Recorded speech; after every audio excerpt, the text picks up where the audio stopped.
په مخکې آیات کریمو کې الله کریم د بنی اسرائیل ذکر او فرمایلو چې الله تعالی دوی باندې احسانات وکړل او فرعون الله تعالی غرق کړلو. او بیا چې کله حضرت موسی علیہ السلام تورات راوړو نو دوی د سخی عبادت شروع کو چې د هغې په پاداش کې دوی له د مرګ سزا ورکړې شوه. د دغه ځای نه د بنی اسرائیل نور حالات ذکر کړي. وَإِذْ قُلْتُمْ يَا مُوسَى هر کله چې تاسو ویلې اے موسی علیه السلام لن نؤمنا مونږ به هرګز یقین نه کوو لک ستا حتی نر الله تر څو چې ونګورو الله تعالی جهرتن ښکارا فاخذتکم الصاعقة پس ونیولی تاسو تندر وانتم تنظرون تاسو کتل.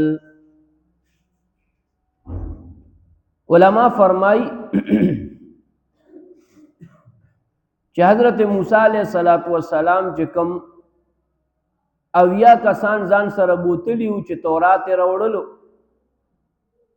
نو هغه اویا کسانو چې کله الله تعالی خبرې واورېدې نو هغه ویلې چې مونږ به اله پتا یقین کوو چې دا الله تعالی دی او دا تورات د الله کتاب دی چې مونږ الله تعالی ښکاره وګورو.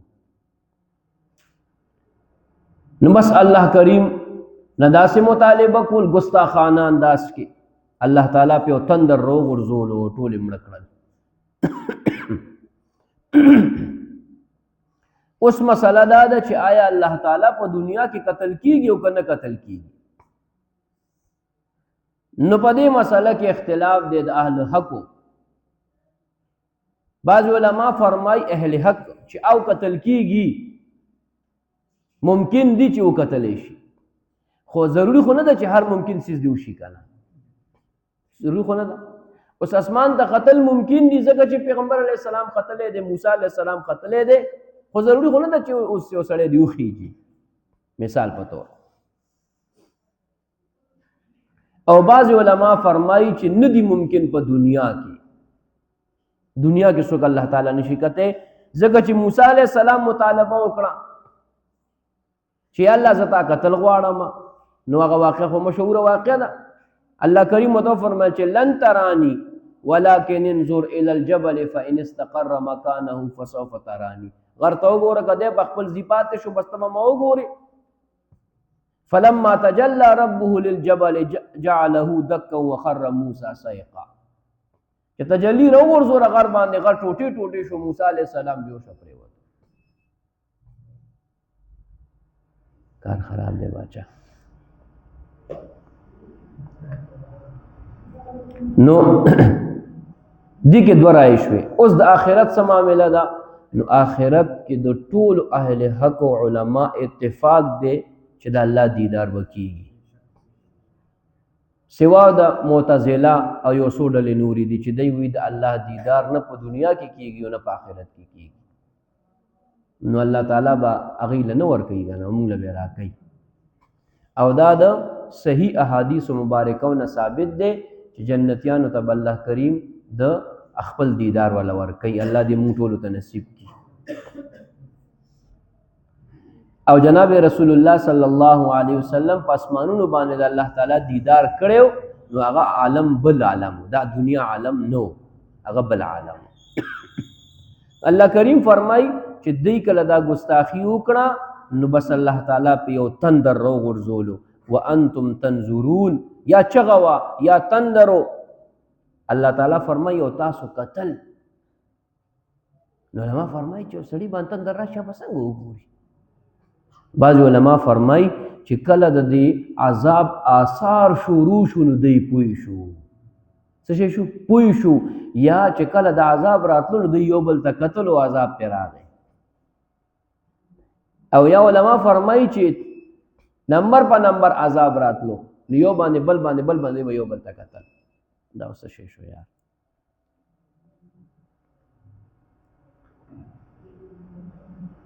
ثم بعثناکم بیا مونږ تاسو ژوندي کړئ من بعد موتکم تاسو د مرګ نه پس لعلکم تشکرون چې تاسو شکر وکړئ.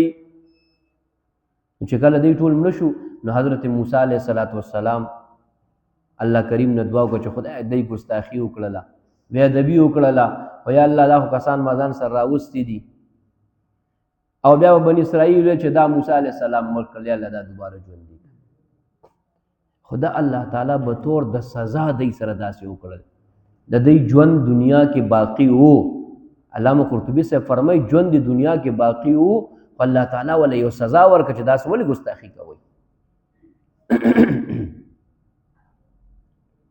نو الله تعالی دوباره بیا ژوندي کړل لعلکم تشکرون چې تاسو شکر وکړئ چې دومره لویه ګستاخي مو کړه او د هغې په باداش کې الله دوباره ژوند درکړو ګینې نه به یې درکولو وَظَلَّلْنَا عَلَيْكُمُ الْغَمَامَ وَسُورَ وکړو مونږ په تاسو د وریځې وَأَنزَلْنَا عَلَيْكُمُ الْمَنَّ ونازل کړو مونږ په تاسو باندې تورنجبین والسلوى او مړزان کلوا من طیبات چې خورئ د پاکو څیزونو نه ما رزقناکم کوم چې مونږ تاسو له درکړل وما ظلمونا وهغوی په مونږ ظلم ونه کړو ولکن کانو لیکن هغوی په خپله انفسهم په خپلو ځانونو یظلمون ظلم کولو وظللنا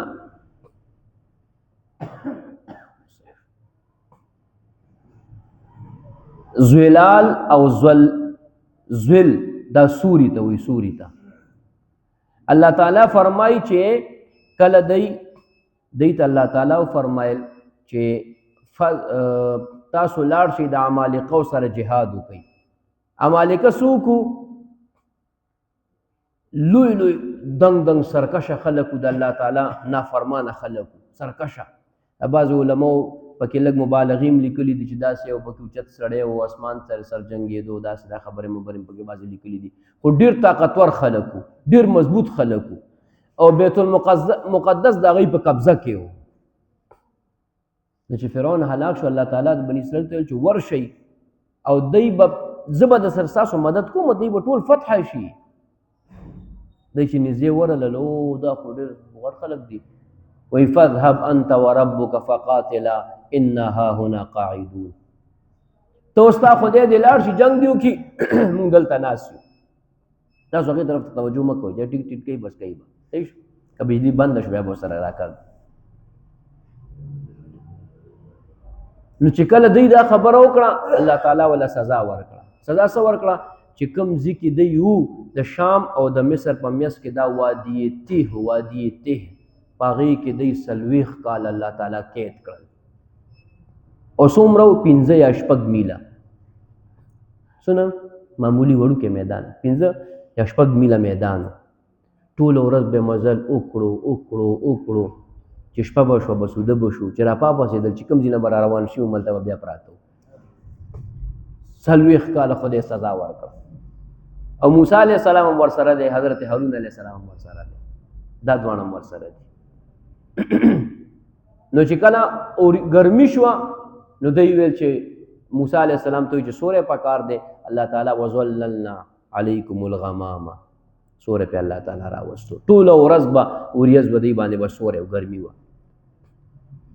چې شپه شوه تیاره شوه اوس به څه کوو الله تعالی موسی علیه السلام دعا وکړه الله تعالی د اور یا د نور یو ستنه وله ځمکې نه اسمانه پورې ولګوله بس رڼا به وه داسې ټوله شپه د هغې نه به دی اور هم اخیستو او د هغې نه به یې رڼا هم اخیستله دواړه فایدې شو او چې د خوراک مطالبه وکړه الله تعالی فرمایي علیکم المن والسلوى من او سلوا مې نازل کړه او چې د اوبو مطالبه وکړه نو مخکې راځي به تاسو ته وإذ استسقى موسی لقومه فقل نضرب بعصاك الحجر فانفجرت منه 12 عینا 12 چینې الله تعالی د کاڼي نه جاري کړي او بیا مطالبه وکړه چې یار زمونږ د کپړو نو الله تعالی ولا داسې کپړې ورکړي چې دوی به غټېدل هغه کپړې به مو سره غټېدې هر څیز ول الله تعالی چې مانې ختم شوې بس منځونه او دسونه کوي نور کار هم نشته دی بس ګیرې یسم تیار خوراک راځي کار روزګار نشته پټې نشته دکان نشته پوه شوې هېڅ بس ټینشن نشته پیغمبر موجود دی دا مسله ده بس هغه دعا کړو خدای پاک مسله ولا حل کړه بس سړی به ټیک ټاک بس اوس څه شی دي تش منځونه او دسونه دي بس عبادتونه دي دا کوئ بس نو علیکم وانزلنا علیکم المن من څه شی دی تورنجبین بعض علما فرمایي چې من تورنجبین څه ته وایي داسې د مالوچو په شانتې نرم و خواږه چیړ غونته کې به و چیړ اب دوی خوړو هغې باندې مړېده بعض علما فرمایي چې خوږ شربت و بعض علما فرمایي چې شات بعض علما فرمایي چې خوږه جوله وه جوله هغه به یې خوړه او وسلوه مړزان سبحان الله والله چې خدای پښتانه وایي چې دې وخت کې مې څه سوال کړی د ایمان سوال کړی خدای پاک ته بس دا د ایمان سوال وکړه الله وکړه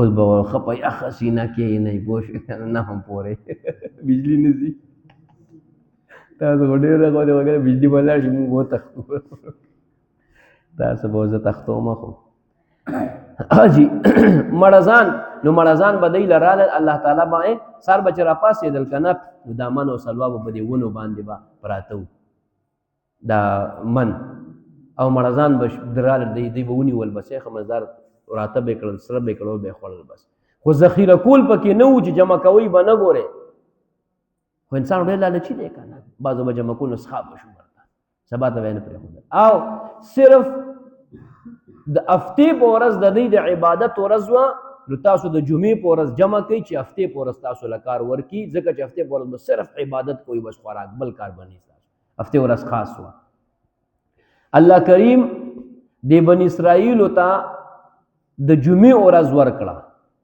چې دا تاسو دپاره د عبادت ورځ ده خو دوی انکار وکړو دوی ویلې موږ ته د هفتې ورځ راکړه نو دوی له د هفتې ورځ ورکړه نو بیا یې نسوارا عیسایانو ته د جمعې ورځ ورکړه چې تاسو په دې ورځ کې عبادت کوئ نو هغې ویل چې هغې هم انکار وکړه هغې ویل موږ له د اتوار ورځ راکړه الله تعالی دا ورځ دې امت ته ورکړه او دې امت خوښه کړه وایغستله د جمعې ورځ نو الله تعالی دا جمعې ورځ موږ له راکړې ده ځکه بعض علما فرمایي چې د جمعې شپه دا دومره بختوره ده چې د شب قدر د شپې نه بختوره ده دومره بختوره ده ډېره بختوره او اکثر امکان دا وي چې په آخري اشره کې د جمعې شپه راشي اکثر امکان دا وي چې دا به د شب قدر شپه وي او چې دواړه شپې جمع شي نو بس نور علی نور د برکت د پاسه برکت شو نو الله کریم ول دا نعمتونه ورکړل کلوا من طیبات ما رزقناکم طیبات پاک سیزونه حلال او پاک سیزونه ځکه چې په دې کې خو حرام نه راځي دا خو د الله طرف نه راځي او به تاسو یې خورئ بس ښه مزېدار او وما ظلمونا ولکن کانوا انفسهم یظلمون هغه ناشکري ذکر کړه چې مونږ باندې خو یې ظلم ونه کړو بلکې په خپل ځان باندې ظلم وکړلو مخکې دا راځي چې څه ظلمونه یې کړي دي ناشکري وکړه د الله تعالی د نعمتونو خوراک سکاک ولا راځي کپړې ولا راځي هر یو شی ولا راځي په ناشکري وکړه وَإِذْ قُلْنَا ادْخُلُوا هَذِهِ الْقَرْيَةَ هر کله چې مونږ وویلې داخل شئ په دې کلي کې فَكُلُوا بیا خورئ مِنْهَا د دې نه حیث شئتم کوم ځای چې غواړئ تاسو رغدن په فراخۍ سره وادخلوا الباب او داخل شئ په دروازه کې سجدن سجده کوونکي وقولوا حطة او وایي توبه نغفر لكم مونږ به معاف کړو تاسو ته خطایاکم ستاسو خطاګانې وسنزيد المحسنین او زیات به ورکړو بدله نیکي کوونکو ته الله کریم فرمایي چې کله بیت المقدس دی فتح کړو وروسته بیا دی جنګ وکړل تاسو له د دویمې سپارې په اخره کې د حضرت طالوت واقع راشي طالوت او د جالوت د جالوت د هغه ظالمانو بادشاه او طالوت دا د بني اسرائیلو بادشاه دی وخت کې پیغمبر چې دی نو بیا کله چې دا جالوت مردار شو نو داود علیه السلام پیغمبر شو بیا دا به تاسو له راځي چې کله دی بیا جهاد وکړو وروسته نو الله تعالی هغه علاقه فتح کړه الله تعالی ورته فرمایل چې تاسو دې علاقې ته داخل شئ په عاجزۍ سره یا خو د سجدن سجدې نه مراد رکوع ده چې یعنې سرونه ټیټ کوي او په دې ولې چې الله تعالی دله دومره لویه فتح درکړه ظالمان خدای ختم کړه او یا څه وکئ یا ته مراد د سجدن نه مراد عاجزي ده چې زړه کې عاجزي وکئ زړه کې تکبر سره مه داخلېږئ زړه کې عاجزي وکئ انکسارۍ سره داخل شئ او بل څه وکړئ فکلوا منها حیث شئتم رغدا کم زینم چې خوخه د خوراک کوئ دا ځمکه ټوله الله تعالی تاسو له خوراک له برابره کړې ده بس ښکلې مزېداره ځمکه ده او خدا خو شو کنه وقولوا حطة نغفر لكم او په عاجزۍ سره داخل شئ او څه ووایي حطة کلمه د توبې څه مطلب یا الله توبه استغفر الله خدای ګناهونه مې معاف کې داسې کلمات ووایئ داخل شئ چې الله تعالی ستاسو هغه زاړه ګناهونه معاف کړي چې تاسو موسی علیه السلام ته ویل چې زه ته جنګ کوم موږ جنګ نه کوو د سخي عبادت او یو شی او بل شی چې الله تعالی د هغه ټول ګناهونه معاف کړي وسنزيد المحسنین او کم چا چې ګناهونه نه دي کړي الله تعالی د هغې نیکۍ زیاتې کړي چې چا ګناهونه کړي دي د هغې به ګناه معاف شي او چا چې ګناهونه نه دي کړي د هغې به نیکۍ زیاتې شي درجې به اوچتې شي فبدل الذین پس بدل کړله هغه ظالمانو ظلمو چې ظالمانو قولا وینا غیر الذي په ځای د هغې قیل لهم چې ویل شوي وو هغوی ته فانزلنا پس موږ نازل کړو علی الذین ظلمو په هغه ظالمانو باندې رجزا عذاب من السماء د اسمان نه بما کانوا یفسقون په وجه د هغوی چې نافرماني به یې کوله فبدل الذین الله تعالی فرمای چې کومې خبرې ورته ما کړې وې هغه یې بدلې کړلې څه یې وکړل بدلې کړلې ما ورته وویلې په حالت د سجده کې ننوځئ دی څنګه ننوتل داسې کوناټي راښکل وننوتلی ماشوم نه خړپوسې کوي داسې بعضې داسې په سلوري کوي که نه بعضې داسې کتلي هم دي که نه داسې ننوتلی داسې عجیبه خلک دونه پې الله تعالی احسانات وکړل او دی داسې ننوتل او بیا ورته الله تعالی څه وفرمیل چې وقولوا حطة تاسو کلمه د توبې ووایئ نو دی څه ویلې حنطة في شعيرة حبة في شعيرة حنطة یې ویلې حنطة څه ته وایي د غنمو دانې ته غنمو ته وایي مونږ ته غنم لکه خندا شوه یو ټوکې مسخرې شوې د الله تعالی دین پورې ټوکې مسخرې شروع کړلې هغه نافرماني مو کړه چې د عاجزۍ په ځای باندې په تکبر نه نوتل او حنطة په ځای حنطة ویلې حبة في شعيرة یعنی دانا په غونچه کې څه معنی شوه مونږ ته غنم راکړه مونږ ته خوراک راکړه مونږ دا خبرې وکړه الله تعالی څه فرمایي فانزلنا علی الذین ظلموا الله تعالی په څه وکړل ظالمانو باندې یو عذاب راغی عذاب بعض علما فرمایي چې چغه پې ووالی شوه بعض علما فرمایي تندر پې را پرېوتو او 80,000 بني اسرائیل پکې بیا مړه شو د عذاب پې الله تعالی راوستو خدایم خود بیا د بې دماغ سړي بچي خو نه وکړه څومره ځل بې د عذابونه راغلل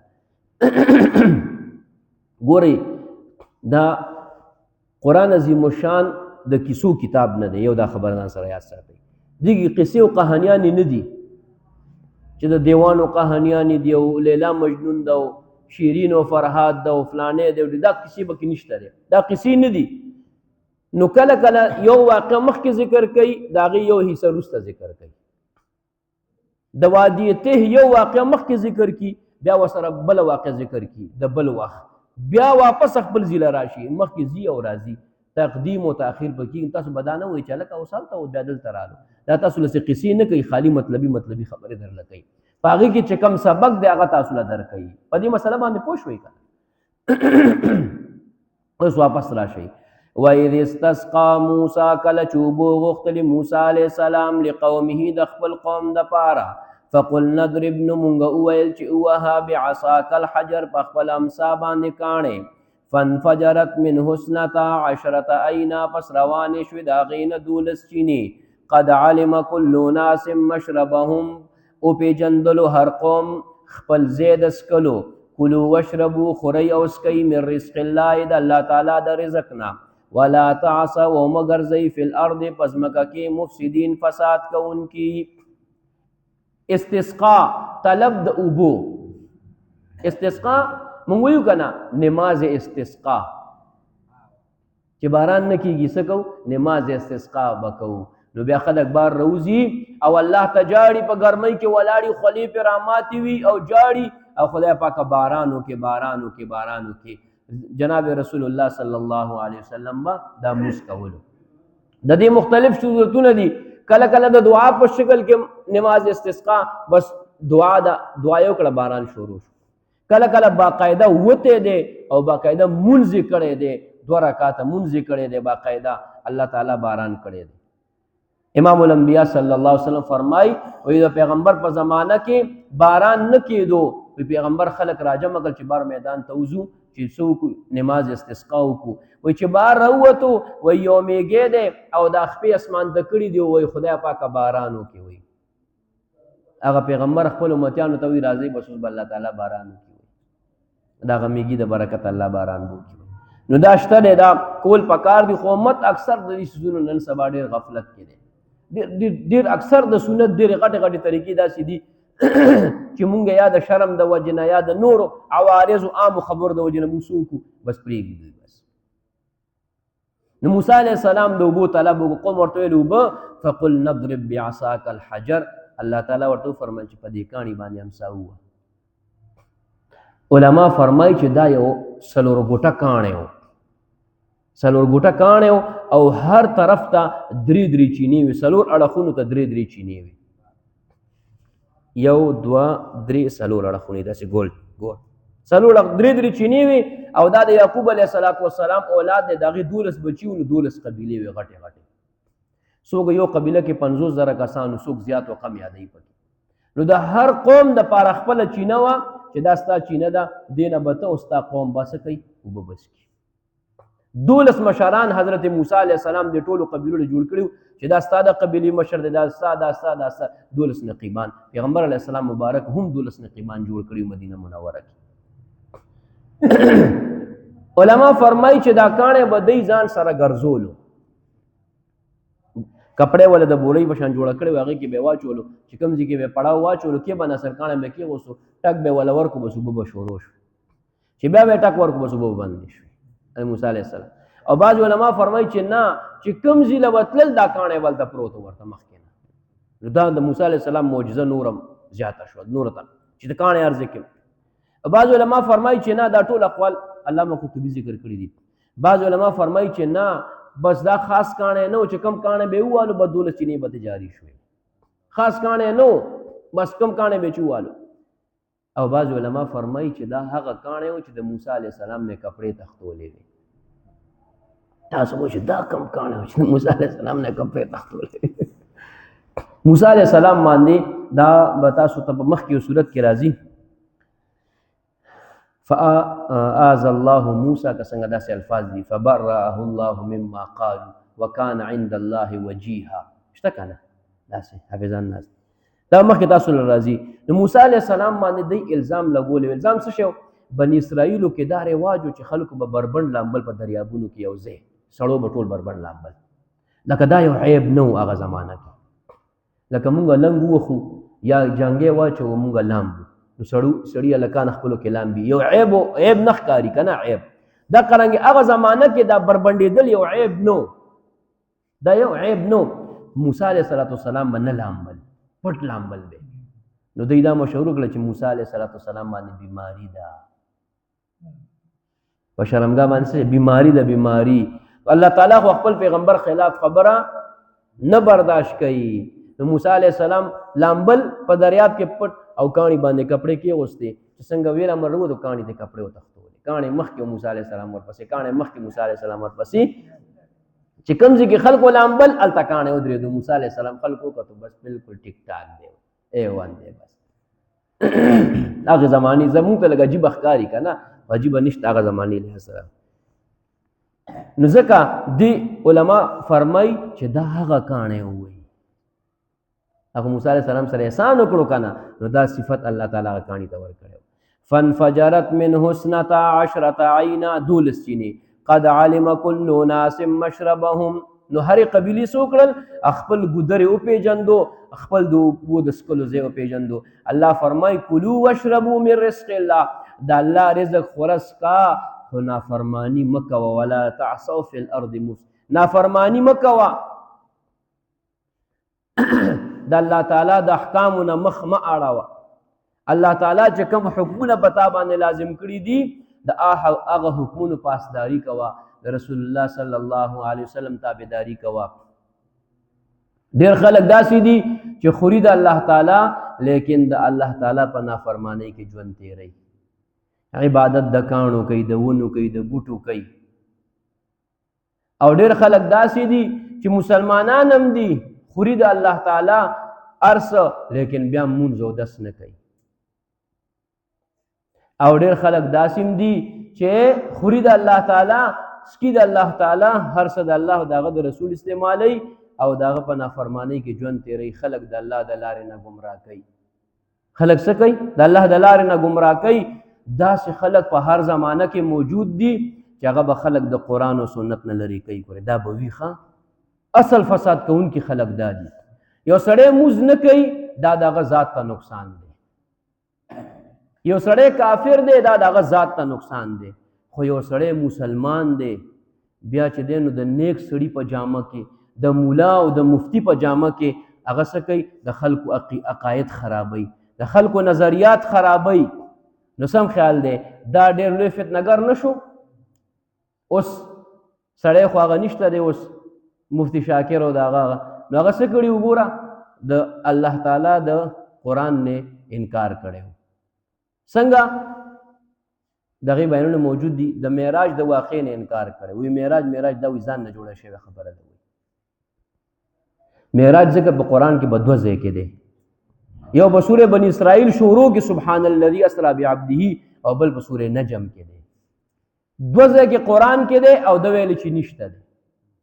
او دغه رنګې وی بخاري، مسلم، ترمذي، ابن ماجه، څومره د حدیثونو کتابونه دي دا ټول د شیعاګانو دي، وی زمونږ نه دي. که څوک وایي چې نه منم خو زه به ورته خیم بیا. دا ټولې خبرې کړې وي. دا زه د هغوی شاګردانو د هغوی پیروکارانو ته ورومه دا خبره، هغه نشته. بس دا خبره یو حدیث د هغې د خولې نه ما واورېدو، ډېر زیات تعجب کې لاړم. لکه بعضې سړی یو تحقیق کوي، خو د تحقیق په لاره باندې چې دی نو غلط لارې ته روان شي، خو پوه نه وي که نه غلط کار کوي، خو پوه نه وي. نو خیر دی هغه غلط کار کوي لګیا دی، خو په ناپوهۍ کې کوي لګیا دی.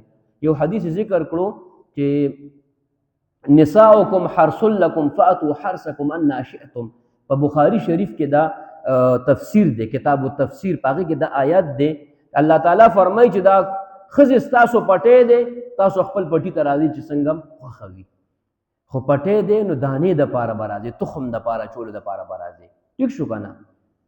پټي ته به راځئ په هغه لاره چې په کوم کې څه کېږي جي؟ تخم کېږي، دانه کېږي، پکې میوه پکې کېږي. نو کور والا ته به راځئ په هغه لاره چې اولاد پکې کېږي. د بلې لارې خو منع شوه که نه؟ نو دی څه وایي؟ هلته امام بخاري یو روایت لاندې لیکلی دی چې نزلت فی ادبارهن. حضرت عبدالله ابن عمر نه چا تپوس وکړو چې دا څه باره کې نازل دی؟ نو نزلت فی ادبار دبر شا طرف ته وایي. نو عبدالله ابن عمر ته فرمایل چې دا شا طرف ته هغې ته نازل دی. اوس د عبدالله ابن عمر څه معنی ده؟ امام بخاري په خپله مخکې لیکلی دی او دی مخکې نه ځي. مفتی شاګرد څه کوي؟ مخکې نه ځي او څه وایي؟ وایي نزلت فی ادبارهن. وی عبدالله ابن عمر فرمایي چې دا هغه لارې طرف ته اشاره ده چې هغې کې تخم نه کېږي. په امام بخاري باندې څومره دروغ او په عبدالله ابن عمر باندې څومره دروغ. او مخکې لیکلي دي بخاري شریف هم دقه باب دی، همدغه آیات دی. مخکې لیکلي دي چې یهودیانو به ویلي چې طرف شاته وي او ځای د تخم جایز والا ځای وي، طرف شاته وي، نو چې بچی پیدا کېږي نو کوک سترګې وي. دا به یهودیانو ویلي. نو عبدالله ابن عمر ته وفرمیل چې دا دروغ وایي. داغه که طرف شاته وي بچی بیا به هم ټیک کېږي. وایي لکه الله ته کیف شئتم انا شئتم، کیف شئتم، څنګه چې راځي خو لاره د تخم خو به یو وي که نه. نو د هغې اشاره دا ده که یو سړی هغه طرف نه راځي خو لاره صحیح طرف ته راځي، غلط لارې طرف ته نه راځي. عبدالله ابن عمر او د امام بخاري مقصد دا دی، خو دا د امام بخاري اعتماد ختم کولو دپاره دا خبرې کړې ده چې خلک وایي دا وګوره امام بخاري دومره غلط حدیث راوړی دی. نو دا دې خبرې دا سوچ وکړئ.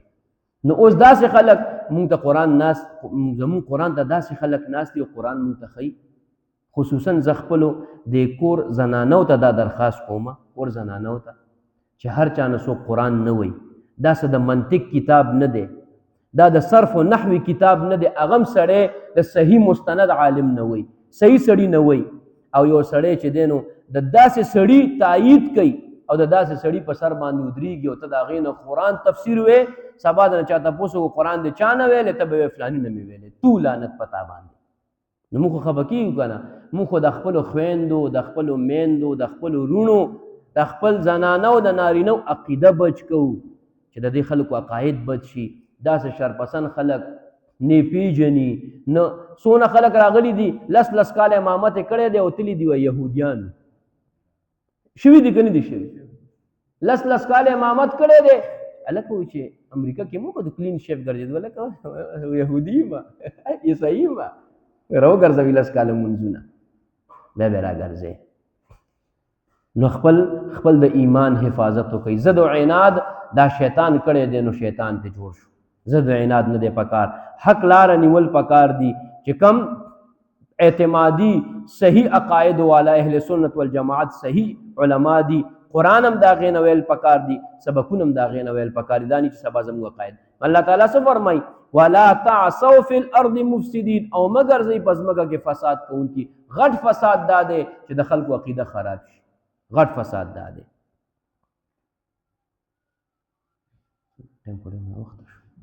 بس دی دا بل آیت هم ډېر غټ آیات دی، ګور رکوع ورته ختمیږي.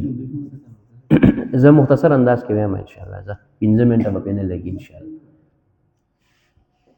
وَإِذْ قُلْتُمْ يَا مُوسَى، هر کله چې تاسو ویلې اے موسی، لن نصبر مونږ به هرګز صبر نه کوو، علی طعام واحد په خوراک باندې، واحد یو قسم، فادع لنا پس دعا وکړه، لنا مونږ دپاره، ربک د خپل ربنا، یخرج لنا چې پیدا کړي زمونږ دپاره، مما تنبت الارض کوم څیزونه چې راټوکوي ځمکه، من بقلها لکه ساګ، وقصائها او بادرنګ، وفومها او غنم یا وفومها اوږه، وعدسها او مسور دالونه، وبصلها او پیاز.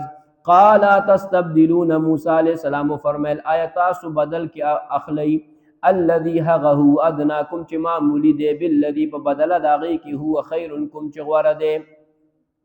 اهبطوا مصرا، لاړ شئ یو ښار ته، فإن لکم هلته به وي تاسو دپاره ما سألتم کوم چې تاسو غواړئ، وضربت علیهم الذلة، واچولی شو په دوی باندې ذلت، والمسکنة محتاجي، وباءوا بغضب او اخته شول هغوی په غضب کې، من الله د الله تعالی.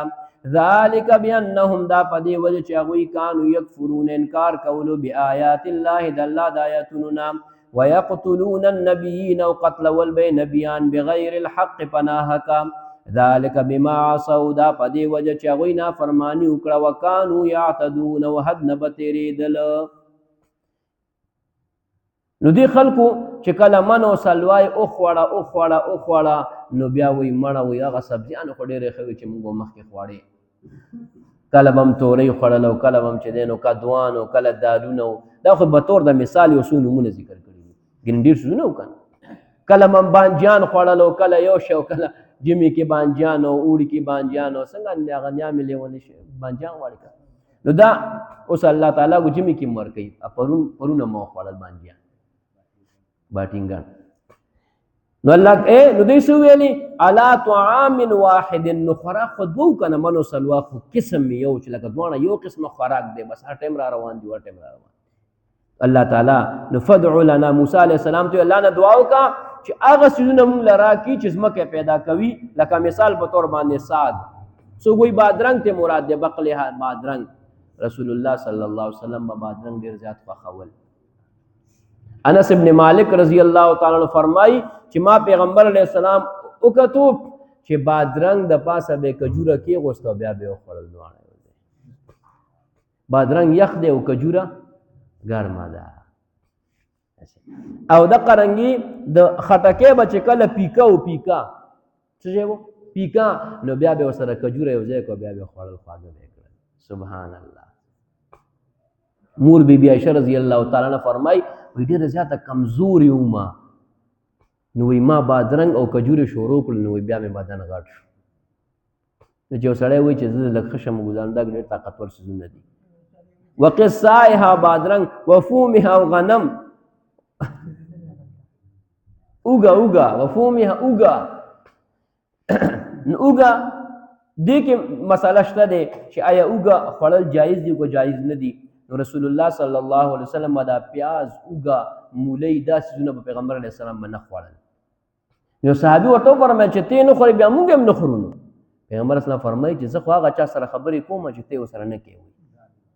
فرشتو سره خبرې کوم کله الله تعالی سره خو خیر فرشتو سره خبرې کوم. فرشتې د دې څیز نه ځکه چې دې وجه نه خولې نه بوی راځي. ایوب انصاري ولا ترکاری راولېږله نو رسول الله علیه الصلوۃ والسلام ترکاری واپس کړه. نو هغه چوکتل هغه ځای نه به یې خوړو چې پیغمبر اسلام به ګوتې لګولې وي. وایي دلته خوراک خو نه دی شوی. لاړو پیغمبر اسلام ته چې دا ولې وایي په دې کې اوږه ده وایي یا پیاز دی پکې. وایي چې دا حرام دی. وایي نه وایي زه نه خورم. وایي وجه یې ورته بیان کړه. نو هغه یې وخوړل بیا.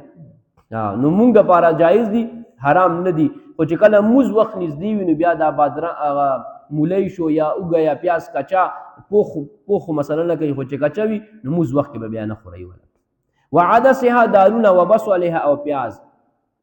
نو موسی علیه السلام ورته وفرمیل چې ګوره کم څیز معمولي دی هغه اخلئ او ښه څیزونه پرېږدئ. مړه ځان نو مړه څومره قیمتي څیز دی. هلکه وضوحات ته تللی وم روټۍ کې مړه ځان یې پکې پخ کړي وو دا څه وی الله خلک و چې یاره ولکه چې زه هم تللی وی نو.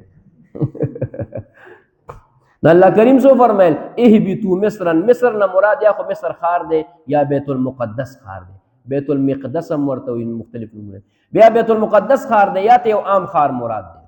الله فرمایي ضربت علیهم الذلة دی باندې ذلت او مسکیني ووهلی شوه ځکه د الله تعالی د نعمتونو ناشکري وکړله. او پیغمبران به څه کول د الله د ایتونو انکار او پیغمبران به ناحقه قتلول. نو علما فرمایي ولې په حق باندې قتلول جایز دي. نو علامه قرطبي سے فرمایي چې نه پیغمبران چې قتل کیږي په ناحقه کیږي چېرته په حق نشي کېدی. په حق نه کیږي نو په ناحقه ذکر ذکر ذلك بما عصوا وكانوا يعتدون. الله دې عمل کول توفیق راکړي. الحمد لله رب العالمين والعاقبة للمتقين والصلاة والسلام على محمد وآله وصحبه اجمعين. کریم الله ګناهونه معاف کړي. الله ترازش څومره مرګري نازي خدای پاکه دنیا او د آخرت خیرونه برکتونه ورته ورکړي. دنیا او د آخرت آفات او مصیبتونو نه بلیاتو نه تکلیفونو نه کوډو جادوګانو نه تعویذونو نه خدای پاکه بد نظرونو نه خدای پاکه مونږ ټولو حفاظت وکړي. رسول الله علیه السلام مینه محبت مونږ ته را نصیب کړي. کریم او مهربان الله ادب او احترام را نصیب کړي.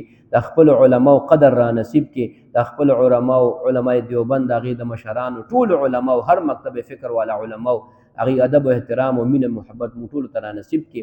کریم او مهربان الله په صحیح لاره باندې روان کړي.